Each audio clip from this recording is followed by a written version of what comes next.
नमस्कार दोस्तों, स्वागत है आप सभी का आज की क्लास में। आज हम बात करेंगे कुछ नए टॉपिक के बारे में। तापमान को नियंत्रित करने वाले कारक कौन कौन से हैं। कल की क्लास में हमने पढ़ा था कि वायुमंडल को गर्म या ठंडा करने के लिए कुछ कारक उत्तरदायित्व होते हैं। जैसे हमने कहा था नंबर 1 में प्रत्यक्ष सूर्य ताप के द्वारा वायुमंडल का गर्म या ठंडा होना, परिचालन के द्वारा जिसे हम कंडक्शन कहते हैं, संवहन के द्वारा कन्वेक्शन, या आपके दीर्घ पार्थिव विकिरण के द्वारा वायुमंडल गर्म होता है जिसको हम कहते हैं कि टेरेस्ट्रियल रेडिएशन भी कहा जाता है, और एडियाबेटिक ताप विधि के द्वारा वायुमंडल गर्म या ठंडा होता है कि हवा फैलती है और सिकुड़ती है उसके कारण। तो इसी बात को हम आगे बढ़ाते हुए हम बात करेंगे कि तापमान को नियंत्रित करने वाले कारक कौन कौन से हैं। तो तापमान की नियंत्रित करने वाले कारकों को समझने से पहले हम आपको एक लोकेशन के थ्रू हम बताना चाहेंगे कि तापमान को नियंत्रित करने के लिए कौन कौन से कारक उत्तरदायित्व होते हैं। और यदि आप इस एग्जाम्पल के थ्रू समझते हो तो आपको चुटकियों में आपको क्या हो जाएगा, आपको कभी भी आपको तापमान को नियंत्रित करने की जरूरत नहीं होगी, क्योंकि वो कारक आपको अपने आप माइंड में सेट हो जाएंगे। तो हम एक बार देखते हैं कि इंडिया के मैप के थ्रू हम देखते हैं कि तापमान को किस प्रकार से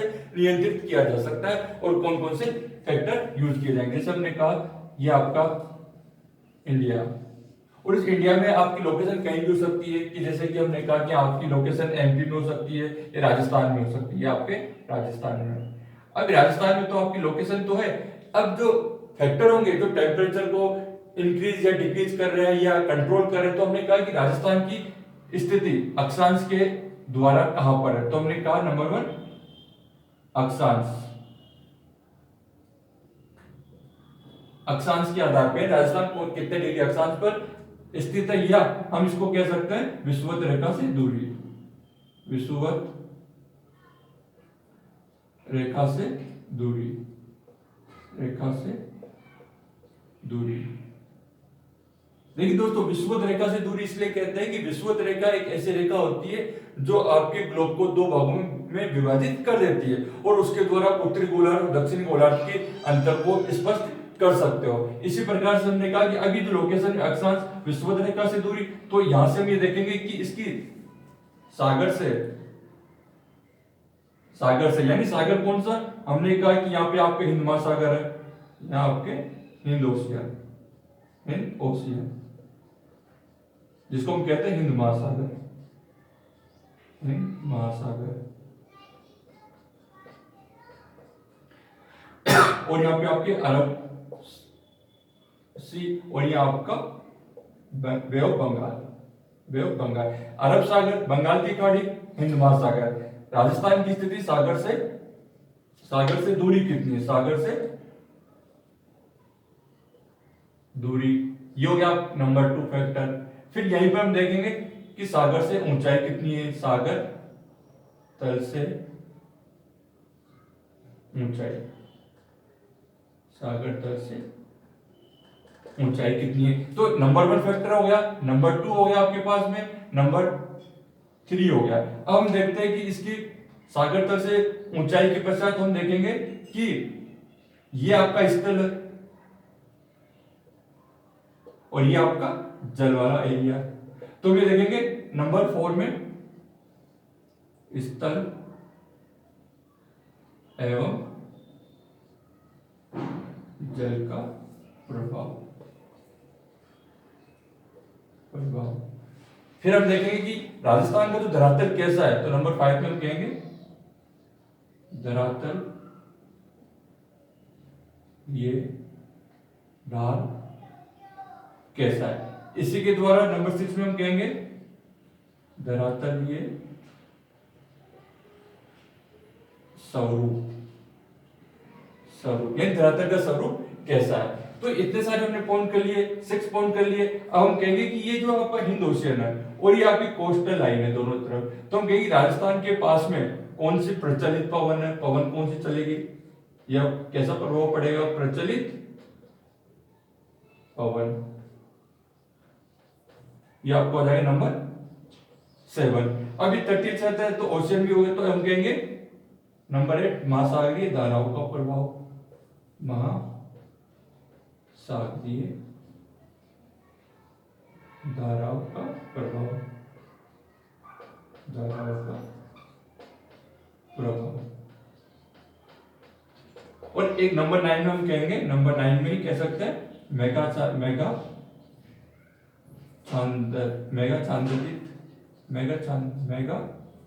छांदित या क्लाउड कवर। तो देखिए दोस्तों कितना आसान हो गया। कभी भी आपसे पूछा जाए कि तापमान को नियंत्रित करने वाले कारक कौन से, तो आपको क्या याद करना है, आपको केवल एक लोकेशन के थ्रू आपको मालूम करना है कि इसमें हमने कहा कि नंबर फर्स्ट हमने क्या कहा था, नंबर फर्स्ट हमने बताया आपको अक्षांश से विषुवत रेखा से दूरी।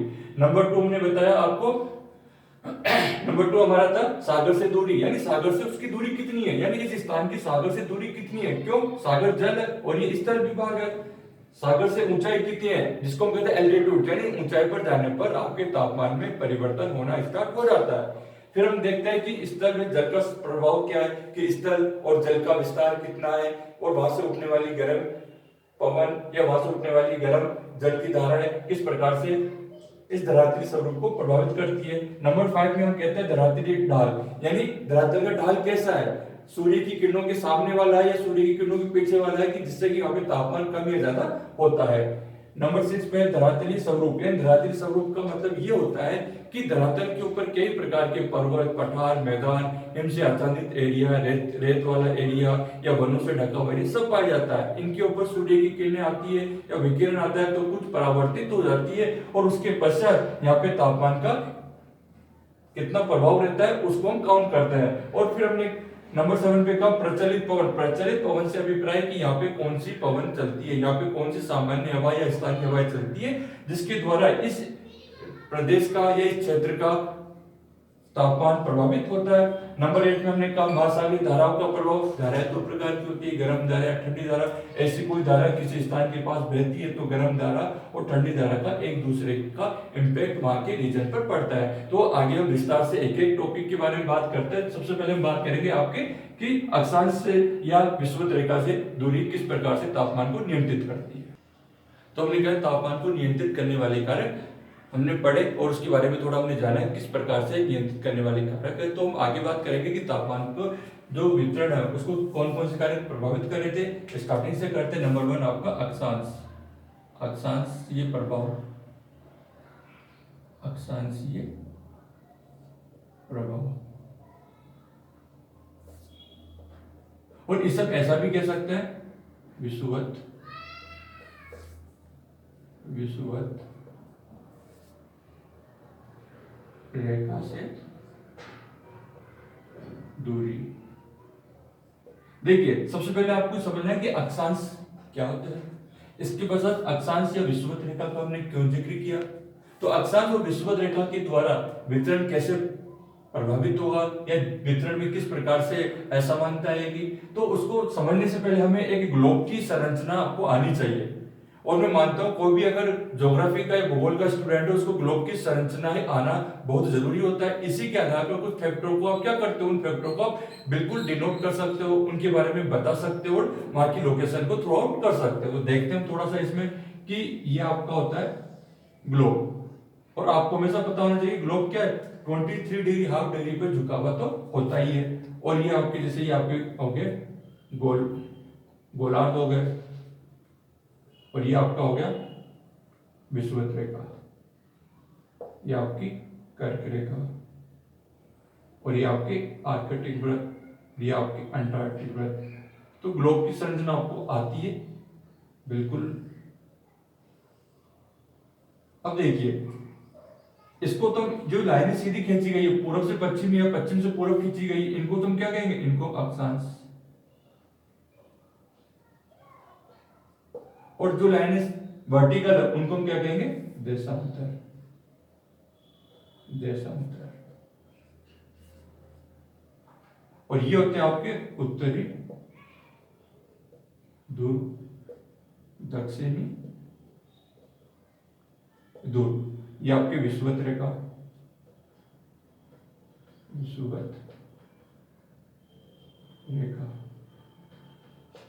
अब देखिए अक्षांशीय प्रभाव क्या होगा, यानी कि एक अक्षांश से दूसरे अक्षांश पर, चाहे उत्तरी गोलार्ध में चाहे दक्षिण गोलार्ध पर जाने पर तापमान में परिवर्तन होना स्टार्ट हो जाता है। और इसी तापमान के वितरण में या तापमान में अंतर आ जाने के कारण उस एरिया की या उस बेल्ट की क्लाइमेट भी चेंज होना स्टार्ट हो जाती है।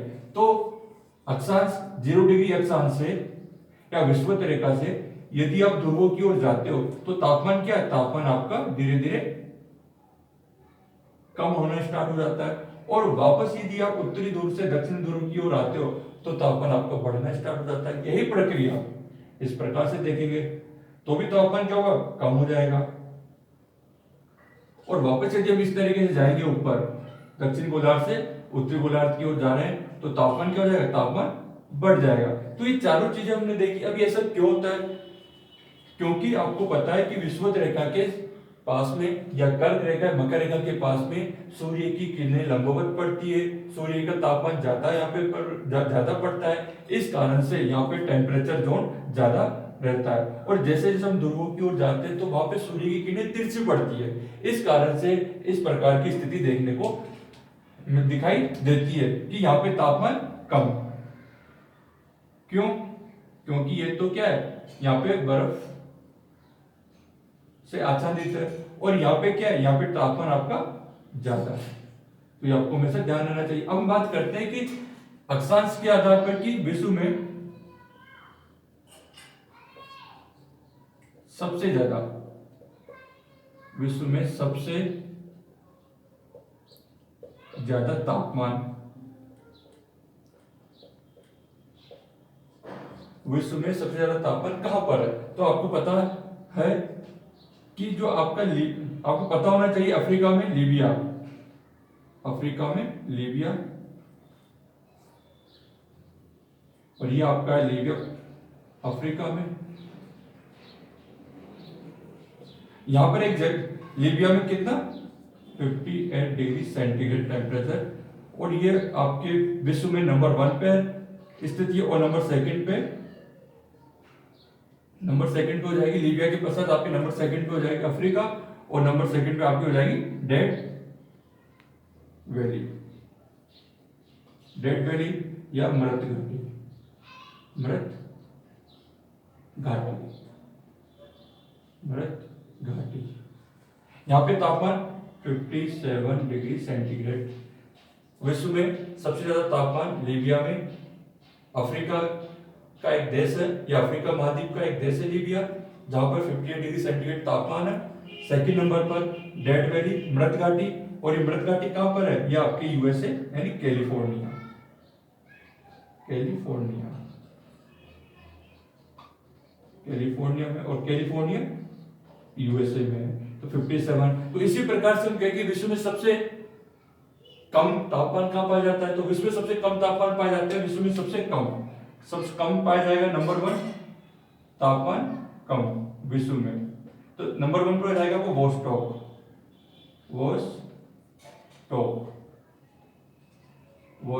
और नंबर 2 पे आ जाएगा बर्कोयानस,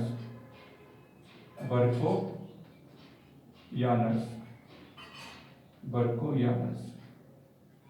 यहाँ पे -89 डिग्री सेंटीग्रेड, और ये हो जाएगा -67 डिग्री सेंटीग्रेड।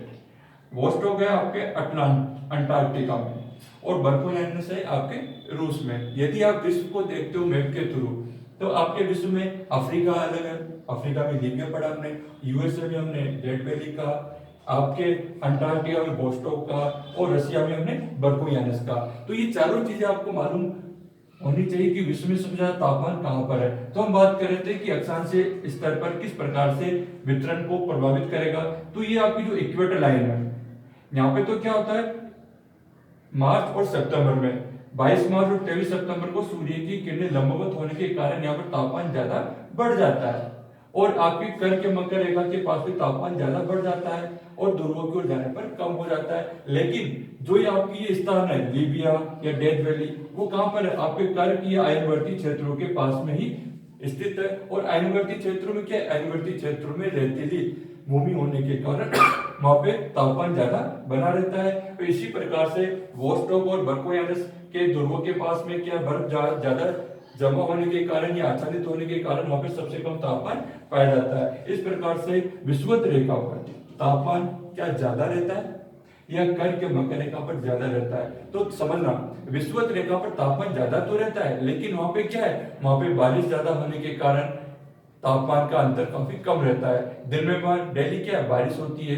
तापमान ज्यादा है, बारिश भी कम है, तो वाष्पीकरण की जो क्रिया है वहां पे क्या है, कम हो जाती है। इस कारण से तापमान विषुवत-रेखीय क्षेत्रों में ज्यादा नहीं पाया जाता है। और ज्यादा कहाँ पाया जाएगा, कर्क या मकर रेखा के पास, जिसे हम कहते हैं आयनवर्ती क्षेत्र में। उसका कारण क्या है कि वहां पर खुला आकाश और वहां पे वाष्पीकरण अधिक होता है, तापमान अधिक होता है, लेकिन बारिश कम हो जाती है। इस कारण से तापमान आपके सामान्यतः कर्क और मकर रेखाओं के पास में ज्यादा पाया जाता है। तो हम ये कह सकते हैं कि अक्षांशीय आधार पर किस प्रकार से तापमान के वितरण में अंतर आ जाता है विषुवत रेखा से ध्रुवों की ओर जाने पर। तो नेक्स्ट हम पढ़ेंगे इसमें सागर से दूरी किस प्रकार से तापमान को नियंत्रित करती है।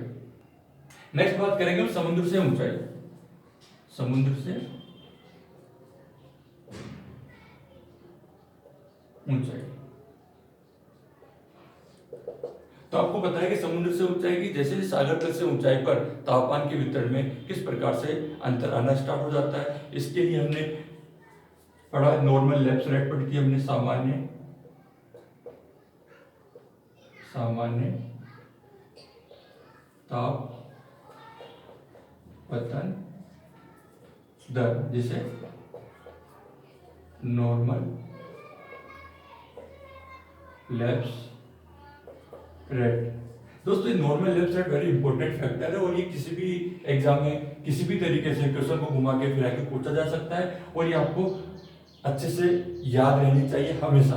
तो सामान्य ताप पतन दर का मतलब होता है नॉर्मल, यानी सामान्य रूप से वायुमंडल में जैसे जैसे ऊंचाई पर जाते हैं, जैसे जैसे ऊंचाई पर जाते हैं तापमान कम होना स्टार्ट हो जाता है। ये हमने वायुमंडल के चैप्टर में पढ़ा, सूर्य ताप के चैप्टर में पढ़ा। तो ये फैक्टर वेरी इंपॉर्टेंट इसलिए हो जाता है, तो हमने कहा कि हाइट बढ़ रही है, ऊंचाई पर जा रहे हैं, तो तापमान कम हो रहा है वायुमंडल में। ये क्या है, सामान्य ताप पतन दर है। अब जो ऊंचाई बढ़ रही है और तापमान कम हो रहा है तो कितना हो रहा है, इसका फैक्टर आपको हमेशा ध्यान रखना है। 1000 मीटर पर 6.5 डिग्री सेंटीग्रेड की दर से तापमान कम होना स्टार्ट हो जाता है। या इसे ऐसा भी कह सकते हैं 1000 फीट पर 3.6 फ़ारेनहाइट तापमान कम होना स्टार्ट हो जाता है। या हम कह सकते हैं कि 1 किलोमीटर पर 6.5 डिग्री सेंटीग्रेड तापमान कम होना स्टार्ट हो जाता है। या हम कह सकते हैं 165 मीटर पर 1 डिग्री सेंटीग्रेड तापमान कम हो जाता है। तो ये चारों फैक्टर 1, 2, 3, 4 ये आपको बिल्कुल ध्यान रखना है, एग्जाम के पर्पज से भी इंपॉर्टेंट है, तापमान के वितरण को बता रहे उस मीडियम इस फैक्टर को पढ़ रहा है। तो सामान्य ताप पतन दर यानी 1000 मीटर पर ऊंचाई पर जाने पर 6.5 डिग्री सेंटीग्रेड की दर से आपका तापमान कम हो रहा है। या 1000 फीट की ऊंचाई पर जाने पर 3.6 फ़ारेनहाइट तापमान कम हो रहा है।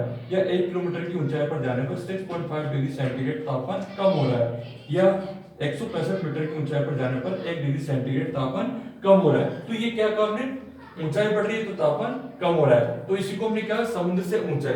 अब समुद्र से ऊंचाई हो रही है, तापमान कम हो रहा है, तो इसी के आधार पर हमने कहा कि जैसे दिल्ली आपका और आपका शिमला, दिल्ली और शिमला, तो हम कई बार कहते हैं कि शिमला या दिल्ली, तो दिल्ली में गर्मी ज्यादा हो जाती है और शिमला में गर्मी कम रहती है। तो दोनों के पीछे कारण क्या होता है, सामान्यतः इसके पीछे हम कहेंगे हाइट, ऊंचाई की बात करेंगे। यानी कि दिल्ली और शिमला की बात की तो शिमला क्या है, दिल्ली से अधिक ऊंचाई पर स्थित है, इस कारण से। और अधिक ऊंचाई पर है तो हमने क्या कहते हैं यहाँ पे, ऊंचाई पर जाने पर तापमान कम हो रहा है, ऊंचाई पर जाने पर तापमान कम हो रहा है। या इसको हम ये कह सकते हैं कि मैदानों की तुलना में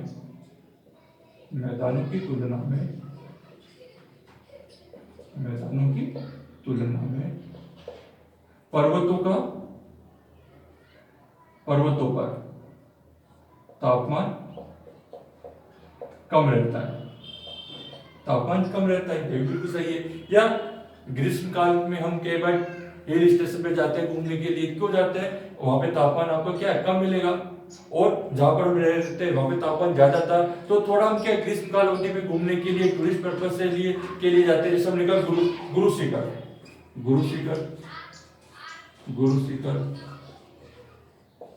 अभी राजस्थान की सबसे ऊंची चोटी भी कहलाती है गुरु शिखर। अब राजस्थान के काफी लोग यहाँ गुरु शिखर पे घूमने जाते हैं, जो आपके कहाँ पे, सिरोही में। ये हमने कहा कि माउंट एवरेस्ट है जो आपके नेपाल में, यहाँ पे जा रहे हैं तो यहाँ पे क्या, यहाँ पे अदर की तुलना में तापमान क्या कम हो गया, और तापमान कम हो गया तो ये स्टेशन पे क्या ऊंचाई के कारण, किसके कारण, ऊंचाई के कारण। तो सामान्य रूप से हम ये कह सकते हैं कि जैसे जैसे हम ऊंचाई पर जाते हैं तापमान कम होने लग जाता है, और इसी के कारण हमने कहा कि तापमान के वितरण को एक फैक्टर है समुद्र से ऊंचाई वो भी प्रभावित करती है। नेक्स्ट नंबर 3 पे हम पढ़ेंगे सागर से दूरी। सागर से दूरी यानी सागर से दूरी होने पर तापमान के वितरण में किस प्रकार से असमानता आने लग जाती है। इसको एक एग्जांपल के थ्रू देखते हैं। ये आपके इंडिया है, इंडिया में आपने कहा कि ये केरल है आपका, ये केरल, इंडिया में केरल, और ये समुद्र, ये समुद्र, ये सॉरी तमिलनाडु, ये इधर केरल, केरल दोनों आपके तटवर्ती देश, दोनों आपके तटवर्ती राज्य है, इधर केरल है, इधर तमिलनाडु है। हमने लिखा समुद्र से या सागर से दूरी, तो इसकी सागर से दूरी की हम बात करें, सागर से दूरी की बात करें, और सागर से दूरी की बात करें तो हम ये कहना चाहते हैं यहाँ पे कि केरल या सागर के पास में जो भी राज्य स्थित है वहां पे क्या होगा, वहां पे समुद्र का समकारी प्रभाव होगा, समुद्र का समकारी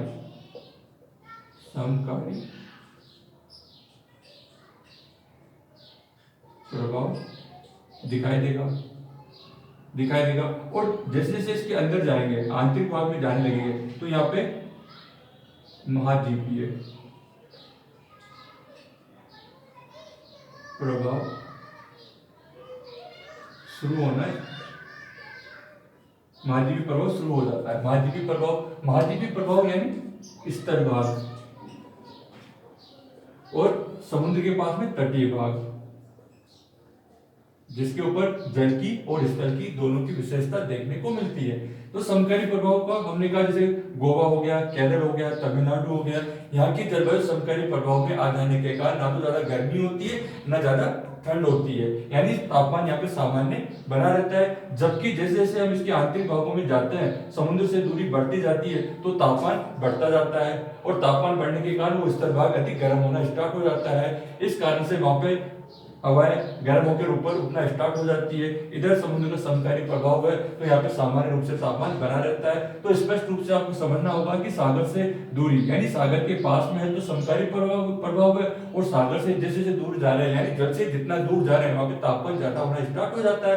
यानी कि सागर के पास में तापमान क्या है, सामान्य है, और सागर से दूर जाने पर तापमान क्या अधिक है। तो स्थल भाग पे तापमान ज्यादा होता है, ये भी आपको पता है। इसके कारण हमने कहा महाद्वीपीय प्रभाव यानी लैंड मास एरिया, जिसको हम कॉन्टिनेंट इफेक्ट के थ्रू हम बता सकते हैं। तो आपको समझ में आया होगा कि किस प्रकार से सागर से दूर या सागर के पास आने पर तापमान में वितरण में असमानता होना स्टार्ट हो जाती है।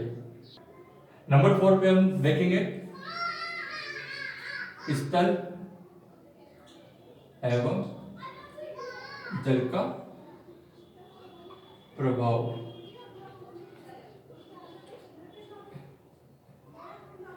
स्थल एवं जल का प्रभाव किस प्रकार से तापमान को नियंत्रित करते हैं या तापमान को प्रभावित करते हैं। दोनों का मतलब एक ही, लेकिन आपको ये मालूम होना चाहिए कि स्थल और जल में एक अंतर होता है। स्थल में क्या होता है, स्थल में तो आपका लैंड मास, जिसको हम कहते हैं लैंड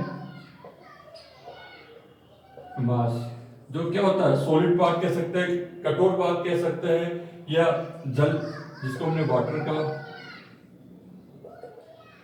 का।